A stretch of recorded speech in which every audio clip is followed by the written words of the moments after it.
Zveza društev gluhih in naglušnih Slovenije je ob tednu Helen Keller in drugi obletnici vpisa slovenskega znakovnega jezika v ustavo izdala publikacijo 62.a člen Ustave Republike Slovenije od ideje do ustavnega zakona. Urednika publikacije, magister Cveto Uršič in Matjaž Juhart, sekretar Zveze društev gluhih in naglušnih Slovenije, sta v publikacijo vključila prispevke, nagovore in na koncu še zbrano dokumentacijo od pobude do vpisa slovenskega znakovnega jezika in jezika gluhoslepih v Ustavo Republike Slovenije. Kmalu po sprejemu ustavnega zakona v Državnem zboru se je porodila ideja, da bi ves ta dolgoletni trud arhivirali, zapisali za generacije, ki prihajajo z nami. V času sprejemanja ustave je bilo tudi nekaj opozicije, nekaj oseb tudi v skupnosti gluhih, ki so trdile, da ni potrebno ustavne spremembe, da bi to naredilo mogoče več škode kot koristi.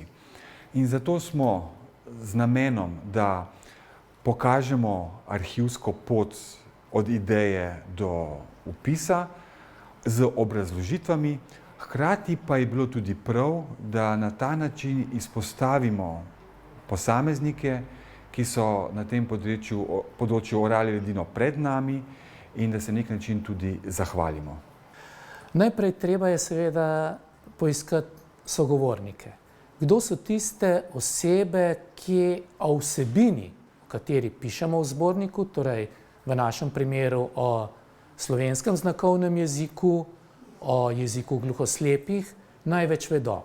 Tisti, ki poznajo zgodovino. Na zvezi, Matjaž Juhart, predsednik, so vedeli.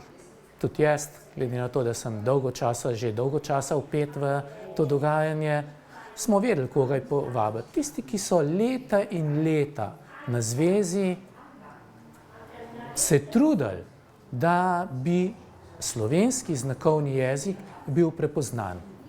Od tam prve polovice 20. stoletja do začetka 21., ko je bil sprejet zakon. V drugem delu smo zbrali podporna mnenja. Tega je bilo kar nekaj, od predsednika države, predsednika Državnega zbora, do številnih drugih, ki so aktivno s pisnimi prispevki podprli spremembo ustave. Vsa pisna gradiva. Od prve pobude, od zapisnika seje upravnega odbora na zvezi do gradiva, ki je bilo poslano na vlado, na resorno ministrstvo za invalide, do vseh zapisnikov sej, vseh gradiv, ki so bila zraven priložena, to je osrednji del zbornika. In videti, skozi ta gradiva se vidi, kaj vse je bilo potrebno narediti. Ponosen sem, da sem lahko del te zgodbe, da sem bil eden od soavtorjev gradiva, ki ga je zveza poslala.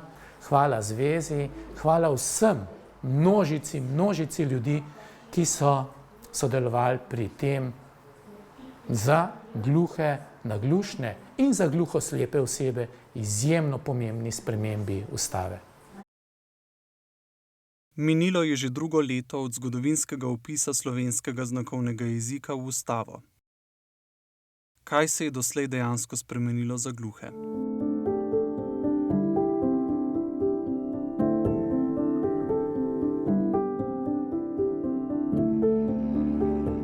Ob drugi obletnici ustavnega zakona ugotavljamo, da se nekatere stvari odvijajo, nekatere pa so pa popolnoma mrtve.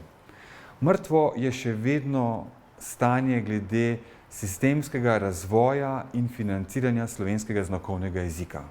Nič novega. Medtem ko pa je na področju gluhoslepote zaznati korak v smeri, da je ministrstvo imenovalo delovno skupino in delovna skupina se ukvarja z jezikom gluhoslepih. Tretje področje pa je izobraževanje gluhih, ker pa je na Ministrstvu za šolstvo imenovana delovna skupina, ki ima nalogo, da naredi analizo in pripravi predlog glede umestitve znakovnega jezika v šolski prostor. Ta skupina upam, da bo povedala na glas, da gluhi otroci v procesu izobraževanja nujno potrebujejo svoj jezik, ter da se o svojem jeziku učijo v svojem jeziku. Kaj nas čaka? Verjetno krajša, bistveno krajša zgodba, ki pa nikoli ne bo končana.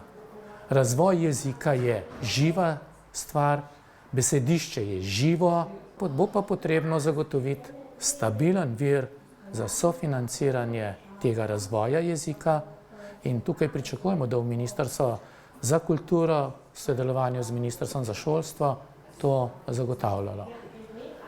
Drugo so seveda tehnični pripomočki, brez katerih tudi težko govorimo, se uporablja jezik, tudi tukaj bo resorno ministrstvo. Jaz pričakujem, da bo čim prej sprejet zakon ali poseben zakon o jeziku gluhoslepih ali pa posebno poglavje že v zakonu, ki ga že imamo, torej v zakonu o uporabi slovenskega znakovnega jezika, kjer bo zapisana torej pravica do uporabe jezika gluhoslepih v vseh enakih okoliščinah, kot se uporablja slovenski znakovni jezik.